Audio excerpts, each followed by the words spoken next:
जय श्री राम। जालंधरनाथ की जय हो। औडरदानी आशुतोष विश्वंबर विश्वात्मा भूतनाथ महायोगेश्वर भगवान आदिनाथ के श्री चरणों में नमन।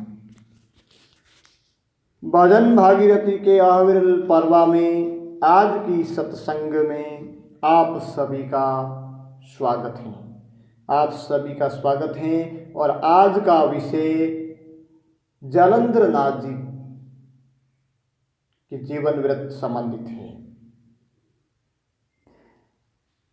नाथ संप्रदाय आदि संप्रदाय है और एक योग का योग मत है। ये सिद्ध संप्रदाय है और इसके महान सिद्ध योगी मत्स्येंद्रनाथ, गोरखनाथ और जालंधरनाथ का नाम आता है। तो उसमें गुरु जालंधरनाथ के विषय में आज अपन चर्चा करेंगे। शवारो माता शारदा गणपत को नमन करूं, जस गाऊं जोगी राजरा शीश शरण न मैं धरूं। गुरु मई माँ को गाय के नित ही करूं नमन, भाव भगति प्रेम पूजा जोगीरा दस वर्णन। जति बड़ा है जलंधर सुर नर करते सेव, सबका मंगल नित करे आप देवन के देव। नित निर्गुण नाथ ने नमन करे नर नार, शिव की सता स्वरूप है अवनी पर अवतार। राज राजेश्वर राजवी ज्योति रूप जोगेश, अवनी पर आय अवतरिया मायोगी महेश। भारत की महान योगी जालंधरनाथ आज का विषय। एक समय अद्वितीय नित्य निरंजन अलग अविनाशी निर्गुण निराकार सर्वव्यापी ब्रह्म चैतन्य शिव चैतन्य पर ब्रह्म ने शिव जी को आदेश किया कि हे शिव, आप पृथ्वी पर अवतार धारण कर योग का प्रचार करें, यानी योग अवतार धारण करें। तब शिव जी ने परम तत्व का उपदेश देने के लिए जालंधरनाथ के रूप में योग अवतार धारण किया। वे योग दर्शन व सिद्ध दर्शन के महामहिम आचार्य थे। वे साक्षात शिव का स्वरूप थे और है। योगेश्वर जालंधरनाथ ब्रह्म ज्ञान में रमण करने वाले अप्रतिम नाथ सिद्ध थे। स्कंद प्राण के काशी खंड में नवनाथों के विन्यास के क्रम में आता है कि जलंधरो वशे नित्यम उत्तरा पद मिश्रिता। ये कहकर भगवान का सादर स्मरण किया है। प्रेमदास ने एक सिद्ध वंदना में योगेश्वर को ब्रह्म बुद्धि संचरी लिखकर नमन किया है। नमो सिद्ध जलंधरी ब्रह्म बुद्धि संचरी, जिसका साभार नाथ सिद्धों की वाणियां संपादक हजारी प्रसाद द्विवेदी ने दिया है। नवनाथ स्तोत्र में आदिनाथ का अवतार कहकर स्तुति की है। पुण्यात्यानां व्यजतां किल मुक्ति मुक्ति, दाने पुनः परम तत्व निदेशना। आवृततानुगुण योगमया अनुभूतियेनोत्मा, स च जलंधरनाथ नाम। तो जो आदिनाथ ही तीनों लोकों के विधि पुण्यात्मा, लोकों को मुक्ति देने के लिए पुनः परम तत्व का उपदेश देने के लिए प्रवृत्त हुए और अनुगुण योग में उत्तम अनुभूति जिससे प्रवृत्त हुई, वे जालंधरनाथ से प्रसिद्ध है। उन पवित्र मूर्ति में मेरा ओम नमो आदेश पहुँची। यह नवनाथ की एक उपासना नामक पुस्तक है, प्रकाशनाथ तंत्रेश लिखित, उसमें दिया हुआ है। तो महायोगी जालंधरनाथ सिद्ध अमृतत्वा नाथ योग संप्रदाय के महामहिम आदि योग सिद्धों में परिगणित सिद्ध पुरुष है। नवनाथों की प्रत्येक सूची में इनका नाम मत्स्येंद्रनाथ व गोरखनाथ के साथ अंकित उपलब्ध है। नाथ योग संप्रदाय की अनेक परंपराओं में नाथ जी को आदिनाथ के रूप में सम्मानित किया गया है। वे ऐतिहासिक कालगणना से परे हैं। ये नवनाथ भक्ति रस में योगी अखंडानंद स्वामी पृष्ठ 174 पर कहा है। अत्यंत दीर्घ प्राचीन काल से ही उनका यौगिक व्यक्तित्व नाथ संप्रदाय कोई नहीं अनेक योग संप्रदायों और सार्वजनिक आध्यात्मिक प्रतिष्ठानों को प्रभावित करता चला आ रहा है। यह कर्म भविष्य में भी चिरकाल तक अक्षुण्ण रहेगा। यह भी पूर्ण स्पष्ट और प्रमाणित है कि निस्संदेह महायोगी जालंधरनाथ के शिक्षा दीक्षा गुरु भगवान आदिनाथ शिव ही है। ज्वालाया इंद्रो जालेंद्र, इस व्युत्पत्ति से जालेंद्र हुआ। श्री नाथ चरित्र में वीरनाथ बताते हैं पृष्ठ संख्या 286 पर। नाथ संप्रदाय के सिद्धांतों के प्रचार में उनका अमित महत्वपूर्ण योगदान है।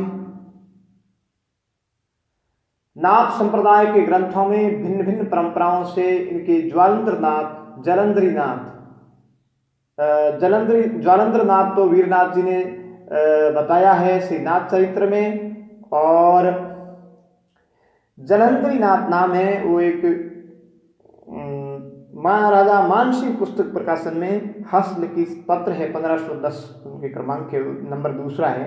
उसमें कि जे एकासन 20 जुग जल पर रहे जतीश नाम जलंधरी पाव भो अकील लोक के ईश।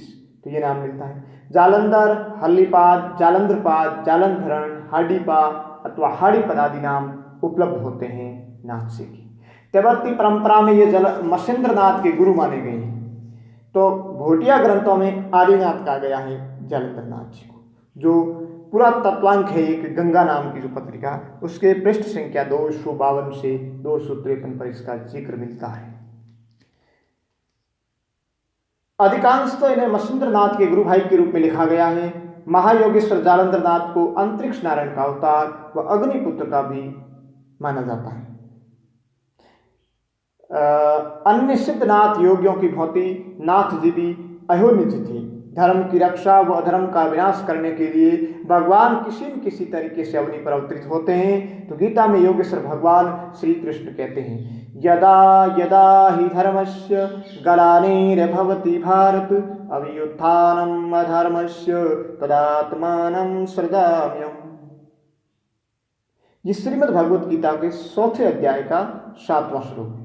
हे भारत, जब जब धर्म की हानि और अधर्म की अभिवृद्धि होती है, यदि वृद्धि चारों तरफ अधर्म बढ़ जाता है, तब तभी मैं अपने रूप को रचता हूँ, अर्थात साकार रूप से लोगों के सम्मुख प्रकट होता हूँ। आगे भगवान इसी अध्याय के 8वें श्लोक में कहते हैं धर्म संस्था प्रथाएं संभाविम युगे युगे। धर्म की अच्छी तरह से स्थापना करने के लिए मैं युग युग में प्रकट हुआ करता हूँ।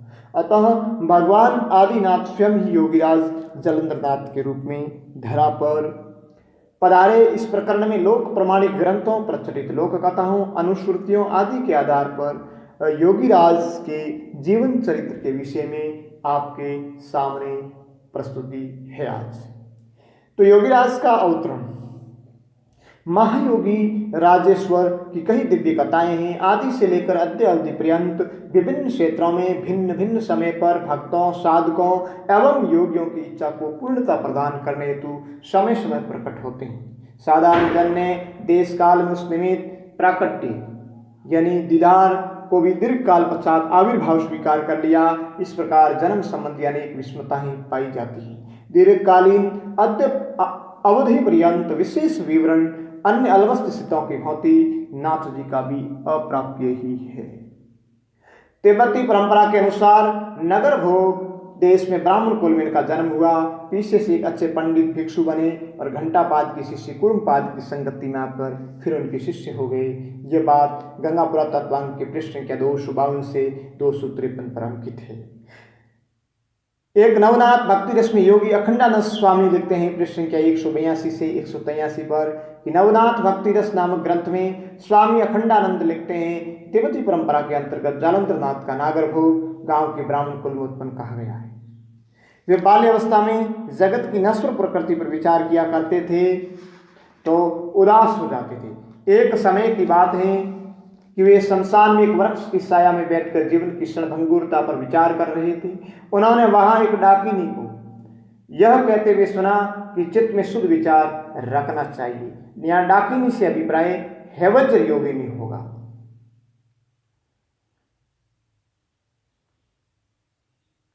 उसने उन्हें हैवज़र तंत्र में दीक्षित भी किया था, ऐसा उल्लेख मिलता है। उसने प्रत्यक्ष साक्षात्कार की विधि बताते हुए कहा कि भावना करो कि तुम सभी इंद्रिय ग्रहीय पदार्थों को अपने काय, वाक और चित्त में आकर्षण कर रहे हो। इसी बात का धारणा तुम्हें इड़ा, पिंगला और सुषुम्ना नाड़ियों में करनी चाहिए। इस तरह मस्तिष्क के मुक्त आकाश में खुलने वाली सुषुम्ना नाड़ी के माध्यम से अपने विचार प्रत्यय को निर्मूल करना चाहिए। डाकिनी के निर्देश से जालंधरनाथ कठोर साधना में तत्पर हो गए। 7 वर्ष के पश्चात उन्हें योगिक सिद्धि की प्राप्ति हुई। कहा जाता है कि उनकी गणना अच्छे पंडित भिक्षु के रूप में की जाती थी। उन्होंने घंटापाद के शिष्य कूर्मपाद का शिष्यत्व स्वीकार कर लिया। धीरे धीरे उनकी साधना आदिनाथ द्वारा उत्कृष्ट महायोग ज्ञान से संपन्न हो उठी। योगीराज जालंधरनाथ की उत्पत्ति के संबंध में फैजुला रचित बंगला काव्य गोरख विजय और श्यामदास रचित मीन चित्र में भी उल्लेख है। यह अखंडानंद जी ने नवनाथ भक्ति रस में बताया है।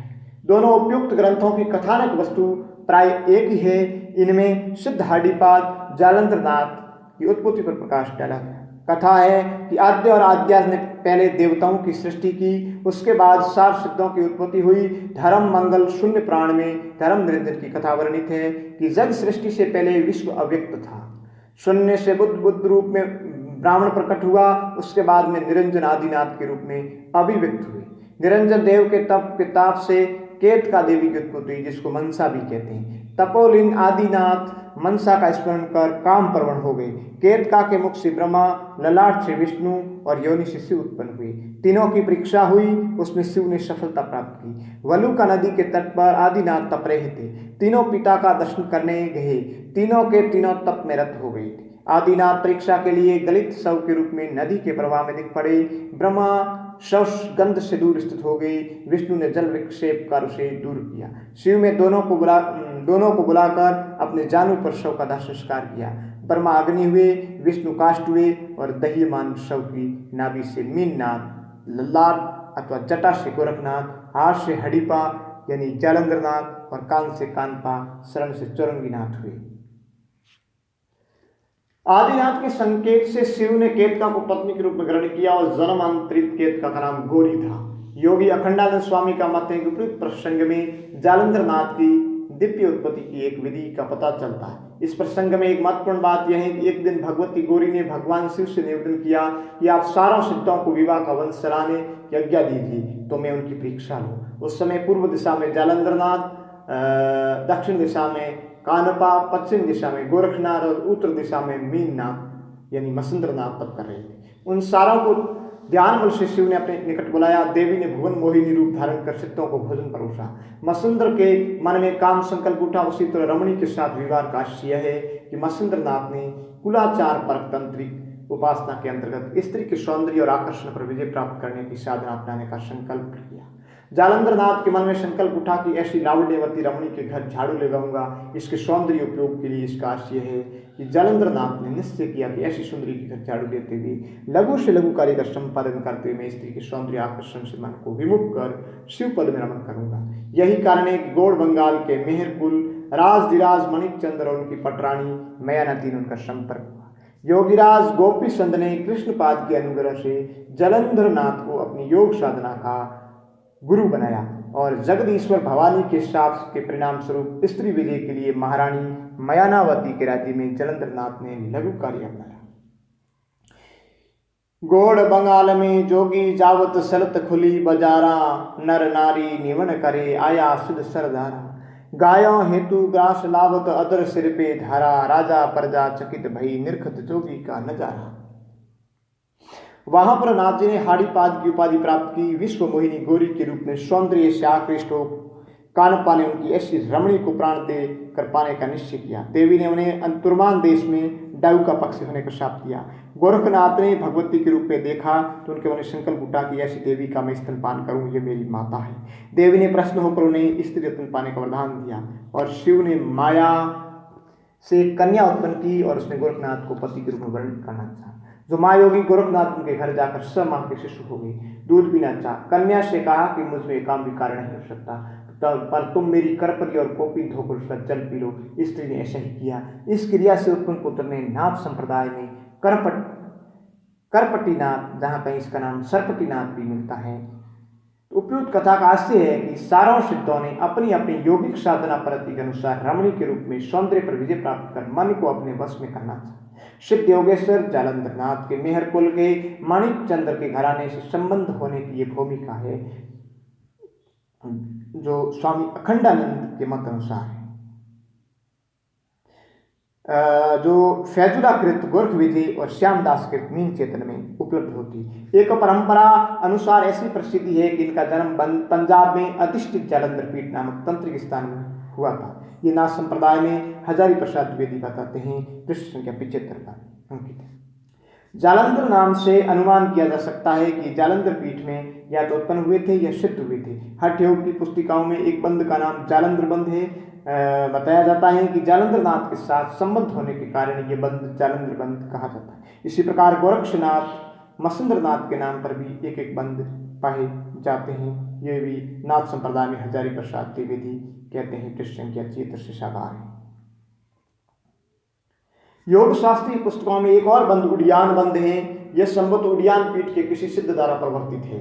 गायकवाड़ सीरीज अहमदाबाद में साधनमाला नामक महत्वपूर्ण बौद्ध तंत्रिका ग्रंथ प्रकाशित है। इसके संपादक डॉक्टर विनय तोषजी भट्टाचार्य का अनुमान है कि उडियान उड़ीसा में या आसाम में कहीं है। डॉक्टर बागसी ने अपनी पुस्तक स्टडीज इन दी तंत्रास में यानी 37 से लेकर 40 पेज पर इस मत की समीक्षा है।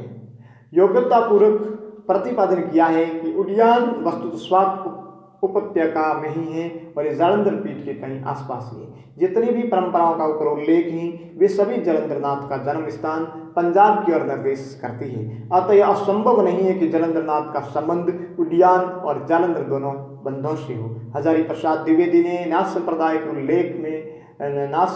में उल्लेख किया है कि उडियान में सचमुच ही ज्वालंधर नामक राजा का उल्लेख मिलता है, जो आगे चलकर बड़े सिद्ध हुए थे।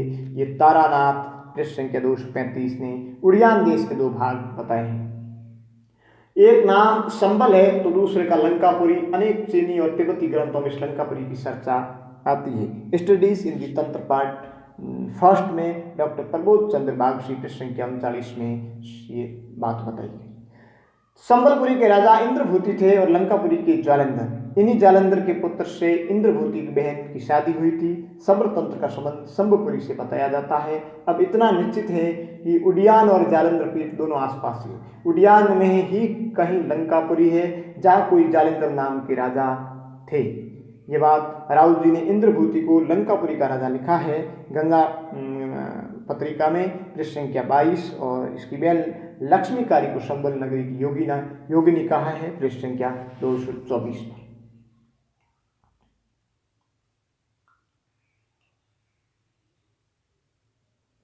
जो सुप्रसिद्ध साधक इंद्रभूति के बहनोई थे। और जो उडियान और जालंधर पीठ के लिए आप देखिए सिनो इंडियन स्टडीज जिल्द भाग 1 में डॉक्टर पीसी बागसी का Vajragarbha Tantra Rajasutra a new work of king Indrabhuti study and translation.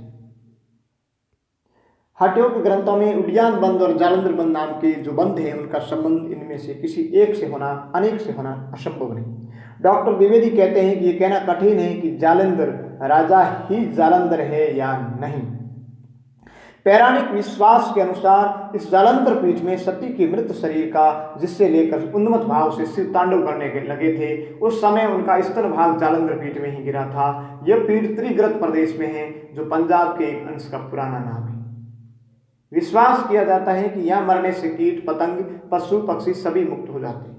कहते हैं कि जालंधर दैत्य का वध करने के कारण शिव पापग्रस्त हो गए और जब इस पीठ में आकर उन्होंने तारा देवी की उपासना की तब जाकर उनका पाप दूर हुआ। यहाँ की अधिष्ठात्री देवी त्रिशक्ति अर्थात त्रिपुरा, काली और तारा, ये तीनों शक्तियाँ एक साथ, परंतु स्तन अधिष्ठात्री श्री वज्रेश्वरी ही मुख्य मानी जाती है। इन्हें विद्याराज्ञी भी कहते हैं। स्तन पीठ में विद्याराज्ञी की चक्कर और आधा त्रिपुरी की पिंडी की स्थापना है। ये कल्याण शक्ति अंक में श्री तारासुंदरी तीर्थ के लेख के आधार पर दिया है, बताया मैंने आपने। जो कल्याण शक्ति अंक है उसका पृष्ठ संख्या 675 आप देखिए। जालंधर नाथ विषय जितनी भी परंपराएं उपलब्ध हैं, उनके इंद्रभूति की प्रसिद्धि भगिनी लक्ष्मीकरा के साथ उनकी किसी प्रकार के संबंध का कोई इशारा नहीं। लक्ष्मीकरा कोई साधारण स्त्री नहीं थी। उन्हें वज्रायणी परंपरा में बड़े सम्मान के साथ में याद किया जाता है। वे 84 सिद्धों में एक हैं। इस प्रकार की प्रसिद्धि और गौरवस्पाद महिला से यदि जालंधर नाथ का कोई रिश्ता होता तो दंत कथाओं में उसका उल्लेख जरूर मिलता। एक परंपरा में ये दिव्य रचना भी प्रचलित है कि एक समय कैलाश पर्वत पर शिव पार्वती सौसर खेल रहे थे। बाजी बहुत देर से चल रही थी, कोई पक्ष मात खाने के लिए तैयार नहीं था। तभी किसी कारणवश शिव पार्वती नाराज हो गई। शिव शक्ति खेले सौसर बाजी मात न देत, तामस वक्त थिर तप में अग्नि प्रकट संकेत। क्रोध की उस अवस्था में वे दोनों तपस्या करने के लिए बैठ गए। तमोगुण की अधिकता के वक्त दोनों तपस्यारत हुए, अतः उन दोनों का तप अत्यंत उग्र था और उस तप के तेज से कुछ समय पश्चात ही परले अग्नि उत्पन्न हुई और उसके कारण त्रिलोक भयभीत हो गए। ऐसा प्रतीत होने लगा कि संपूर्ण सृष्टि जलकर भस्म होने वाली। इस स्थिति को देखकर देवता घबरा गए, दौड़े हुए शिव जी के पास गए और उनकी स्तुति करने लगे। शिव जी ने उनसे पूछा, तुम लोग यहाँ किस लिए आए हो? देवताओं ने कहा, आप पार्वती जी को मना लीजिए, अन्यथा तीनों लोग भस्म हो जाएंगे। शिव जी बोले, मैं पार्वती को जाकर मनाऊं? ऐसा कभी नहीं हो सकता, तुम स्वयं ही जाकर उन्हें मना लो। यह कहकर शंकर ने पुनः समाधि ढाला। तब सब देवता मिलकर पार्वती जी के समीप पहुंचे। उन्होंने पार्वती जी को प्रश्न करने के लिए अनेक प्रकार से प्रार्थनाएं की, परंतु पार्वती जी ठहरी स्त्री, हठ में तिरिया हठ की समानता कौन कर सकता है? उन्होंने देवताओं की विनय सुनकर अपनी आंखें तक नहीं खोली। देवता घबराए हुए देवराज इंद्र के पास पहुंचे। इंद्र ने शिव पार्वती के बीच में पड़ना अस्वीकार कर लिया। देवराज सब देवताओं के साथ लेकर गंगा जी के पास पहुंचा। गंगा भी शिव की अर्धांगिनी है, वे उनके मस्तक पर निवास करती है। देवताओं ने त्रिलोक भस्म होने से बचाने के लिए मैया से विनय की। गंगा जी देवताओं की प्रार्थना स्वीकार कर अपनी बड़ी बहन पार्वती के पास गई।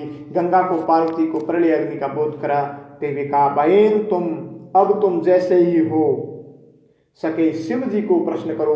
पार्वती ने अपनी छोटी बहन की बात मानकर भीलनी के वेश में शिव जी के पास जाने का निश्चय किया। उधर देवताओं को जब यह मालूम हुआ कि पार्वती का ध्यान भंग हो गया, तब बहुत प्रश्न हुए। अब शिव की समाधि भंग करने का काम शेष रहा। इंद्र ने उसके लिए एक युक्ति ढूंढ निकाली। देवराज इंद्र कामदेव के पास गया और उससे बोला, कामदेव का स्वरूप, कामदेव प्राणियों के शरीर में काम वासना उत्पन्न करने वाला देवता है। उसका जन्म ब्रह्मा के हृदय से हुआ है। उसके पास पुष्प निर्मित एक दिव्य धनुष है तथा फूलों से बने हुए 5 बाण हैं, चंपा, आम के बेर, नाग केचर, केवड़ा और तिल के फूल। कामदेव का वाहन व मित्र क्रमशः उल्लू और बसंत है। कामदेव रात्रि में अपने वाहन से रात्रि में घूमने निकलता है तथा स्त्री पुरुषों में काम इच्छा उत्पन्न करता है। कामदेव के साथ अनेक सुंदर एवं नवयौवना अप्सराएं रहती है। प्रिय अप्सरा मोहिनी हाथ में कामदेव की ध्वजा को धारण की रहती है। ध्वजा का रंग लाल है, उस पर मछली का चित्र बना हुआ है। पत्नी रति भी साथ में रहती है। कामदेव को मनमत, मदन, कंदर्प, स्मर, अनंग, पंचसर, रतिपति, मनसिज, मीन केतु, मकर ध्वज आदि नामों से जाना जाता है। तो देवराज इंद्र कामदेव के पास गया और उससे बोला, हे कामदेव, शिव जी की समाधि भंग करने के लिए अब हमें तुम्हारी सहायता की आवश्यकता है। तुम किसी भी उपाय को अपनाकर शिव जी का ध्यान भंग करो, अन्यथा प्रलय अग्नि के कारण संपूर्ण सृष्टि भस्म हो जाएगी। कामदेव के विश्व हितार्थ के वास्ते देवराज की प्रार्थना सुनकर विश्व विजयनी सेना को सज धज के महादेव के पास पहुंचा। उधर पार्वती भी भीलनी का वेश बनाकर शिव जी के समीप पहुंच नृत्य द्वारा शिव जी की समाधि भंग करने में रत थी। उसी क्षण कामदेव वहां पहुंच उसने अदृश्य रहते हुए शिव जी पर पुष्प वाहन से प्रहार किया। बाण लगते ही ध्यान भंग होने लगा और हृदय में कामदेव का प्रवेश हो गया। सहसा शिव ने चक्षु खोले और आंखें खोलते ही प्रलय अग्नि स्वयं शांत हो गई। महादेव जी का ध्यान खुलते ही अपने समक्ष नृत्य करती हुई भीलनी वेशधारी पार्वती को देखा। देखते ही मोहिनी नृत्यांगनी पर मोहित हो गई। उसी वक्त भगवान की नजर सिर पर बड़े कामदेव ऊपर पड़ी। प्रथम दृष्टि से ही सर्वज्ञात हो गया कि समाधि भंग में कामदेव ने यह सब चाल रचा है। भगवान शंकर ने तत्क्षण तीसरा नेत्र खोलकर कामदेव को भस्म कर दिया। परंतु कथा कहती है कि उस समय तक शिव जी कामासक्त हो गई थी। काम दहन के साथ ही शिव का वीर्य स्खलन हो गया। उस वीर्य को अग्नि ने ग्रहण कर लिया। कालांतर में उसी वीर्य में अंतरिक्ष नारायण ने प्रवेश किया और उसके द्वारा जिस अयोनिज बालक की उत्पत्ति हुई उसका नाम जालंधर पड़ा। कामदेव के भस्म हो जाने पर उसकी पत्नी रति ने शिव जी की बहुत प्रार्थना की। तब शिव ने प्रसन्न होकर ये वरदान दिया कि तेरा पति द्वापर युग में कृष्ण रुक्मिणी के पुत्र प्रद्युम्न के नाम से जन्म लेगा। कुछ समय तक यह संबर असुर के पास रहेगा, फिर वह तुझे पति रूप में प्राप्त हो गई। भगवान शिव से ये वर प्राप्त कर रति अपने घर चली गई और शिव जी के कथन अनुसार समय आने पर उसने अपने पति को पुनः प्राप्त कर लिया। श्री ज्वालंधर नाथ उत्पत्ति विषयक वार्ता योगी संप्रदाय आयुष्यकृत नामक मराठा ग्रंथ में संत ज्ञानेश्वर जी महाराज कहते हैं। मतलब योगी संप्रदाय आयुष्यकृत एक संत ज्ञानेश्वर कृत है और इसका अनुवाद किया है चंद्रनाथ योगी ने, जिसके अध्याय 13 और पृष्ठ संख्या 86 से 92 तक ज्वालंधर नाथ उत्पत्ति विषय की वार्ता मिलती है। और इनके लेखक जो ज्ञानेश्वर जी सिद्ध योगी थे, 21 वर्ष की अल्प आयु में सम्मत 1353 के मार्गशीर्ष मास की वद 13 बृहस्पतिवार यानी 25 अक्टूबर 1296 ईस्वी को दोपहर में उन्होंने जीवंत समाधि ली थी, जो इसका खुलासा राज ऋषि मुनि जी ने अपनी पुस्तक योग द्वारा दिव्य देह में किया है। तो इस मराठा ग्रंथ में संत ज्ञानेश्वर जी महाराज कहते हैं कि हस्तिनापुर नामक नगर के वीरद्रथ नामक राजा ने पुत्र उत्पत्ति के उद्देश्य से एक पुत्रेष्ट यज्ञ प्रारंभ किया था, जिसमें दूर दूर से बड़े ही योग क्रिया कुशल योगी मसुंदरनाथ व ऋषि मुनियों को आमंत्रित किया था। अतः इस महा उत्सव में कतिपय दिन पहले ही मसुंदरनाथ उपस्थित हुए।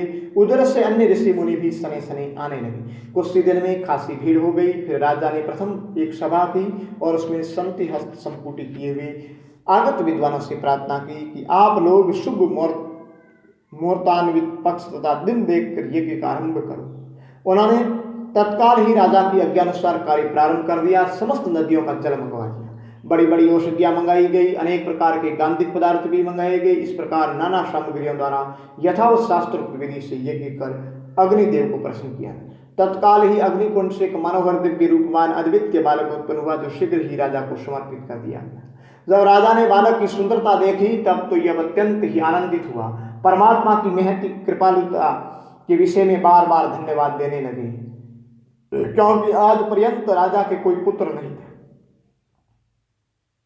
इस लड़के के दर्शन करने से राजा को वो प्रसन्नता प्रकट हुई, मानो प्रसन्नता के विषय का आज का दिन राजा के लिए अद्वितीय है।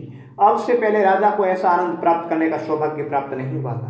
अस्तु राजा शीघ्र ही बालक को अपने प्रसाद में ले गए और वहां जाकर उसे अपनी रानी को अर्पण कर बस क्या था।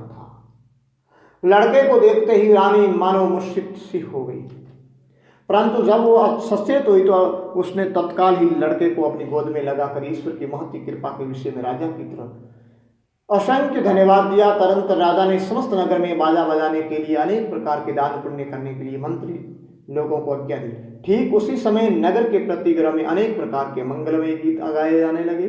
जितने ही शुद्धार्थी पुरुषों को अनेक प्रकार के भोजन दिए गए, सुयोग्य व्यक्तियों को बहुत सा दान भी दिया गया। इस प्रकार जब अपरिमित आनंद के साथ ये कार्य समाप्त हो गया तो तब देशांतरों से आए हुए सब ऋषि मुनि राजा से असाधारण सत्कार प्राप्त कर अपने अपने आश्रम को चले गए। केवल मसुंदरनाथ ही वहां विद्यमान रहे, क्योंकि उन्होंने विचार किया कि ये लड़का अंतरिक्ष नारायण का अवतार है। अतः अब मुझे ये कृत्य करना चाहिए जिससे राजा बल्य अवस्था में इस लड़के को संसारिक व्यवहार में प्रवृत्त करे, तो इस बालक को तत्काल अपने अवतार धारण के मुख्य उद्देश्य का ज्ञान हो जाए और शीघ्र संसार के किम प्रयोजन भोग विलास को तिलांजलि देता हुआ उनका परित्याग कर बैठे। अस्तु अगले दिन राजा को ये सूचना दी कि इस बालक को हमारे समीप लाओ। मसुंदरनाथ की सूचना मिलते ही राजा ने बालक उनके समीप उपस्थित किया। उधर नाथ जी ने मंत्र पाठ पूर्वक विभूति की चुटकी प्रथमतः ही तैयार कर रखी थी, वह बालक के मुख में डाल दी और राजा से कहा कि अब ले जाओ। यह देख राजा ने पूछा कि भगवान विभूति खिलाने का प्रयोजन हमें भी विदित होना चाहिए। प्रत्युत्तर में मसुंदरनाथ जी ने कहा कि हमने इतने दिन तक यहाँ ठहर कर जो तुम्हारा अन्न जल तुम्हारे व्यवहार में लगाया है उसी का ये बदला है। हमने इस लड़के को ये औषधि खिलाई है जिससे जिससे वसात ये लड़का कभी भी किसी प्रकार की व्याधि से ग्रस्त नहीं होगा और ऐसा प्रथापी हो जाएगा जिसका यश समस्त भारत में सिरस्तय हो जाएगा। तदनंतर मसुंदर नाथ जी जो देशांतरों को गमन कर गए, राजा पुत्र को लेकर अपने महल में गया और मसुंदर नाथ की प्रसन्नता का समाचार अपनी रानी को कहा। ये सुन रानी और भी आनंदित हुई। इसी प्रकार के आनंद से उनके कुछ दिन व्यतीत हुए और राजा ने समय अनुकूल बालक का सर्व संस्कार करवाया। इसके पश्चात जब लड़का 16 वर्ष का हुआ तो विद्या में अच्छी कुशलता प्राप्त कर ली, सर्व विद्या में निष्णांत हो गया। श्रीमद् भागवत के आधार पर नव नारायणों की मान्यताओं को नवनाथों के रूप में संत ज्ञानेश्वर ने समर्पण प्रदान किया। श्रीमद् भागवत के 5वें स्कंद में पहले से 4थे अध्याय में विवरण मिलता है कि स्वयंभू मनु के पुत्र प्रियव्रत थे, प्रियव्रत के पुत्र अग्निद्र थे और पूर्वाचित से अग्निद्र ने पूर्वाचित से विवाह किया। इनके 9 पुत्र उत्पन्न हुए जिनमें नाभि प्रथम थे। नाभि ने मेरुराज की कन्या मेरु देवी से विवाह किया।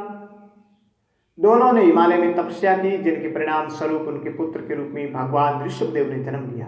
ऋषभदेव के 9 पुत्र महाभागवत योगेश्वर, कवि, हरि, अंतरिक्ष, प्रबुद्ध, पिपलायन, आविर्होत्र, दुर्मिल, समत्सक और करभाजन हुए जो नवनाथ के रूप में योगी संप्रदाय विश्वकृति में गृहीत है। श्रीमद् भागवत के 11वें स्कंद के 2वें अध्याय में इन योगीश्वरों का विवरण उपलब्ध होता है जिनमें जालंधरनाथ को अंतरिक्ष नारायण का अवतार बना है। इस तरह श्रीमद् भागवत की वैष्णवीनाथ परंपरा में जालंधरनाथ के अस्तित्व और व्यक्तित्व तथा उपदेश की ओर संकेत किया गया है।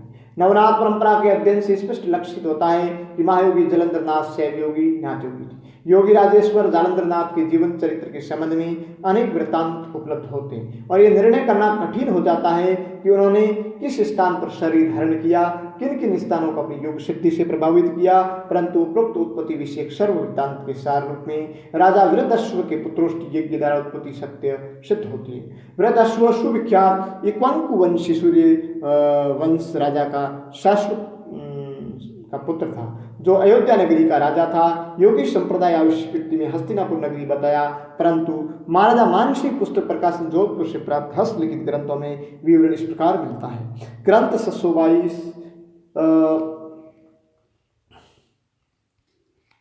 84 से ग्रंथांक 1510 संख्या 2 नाथ चरित्र पृष्ठ 27 क्रम अनुसार महाराजा मान सिंह पुस्तक प्रकाश जोधपुर इसमें दर्शन धाम के विषय में बताया है,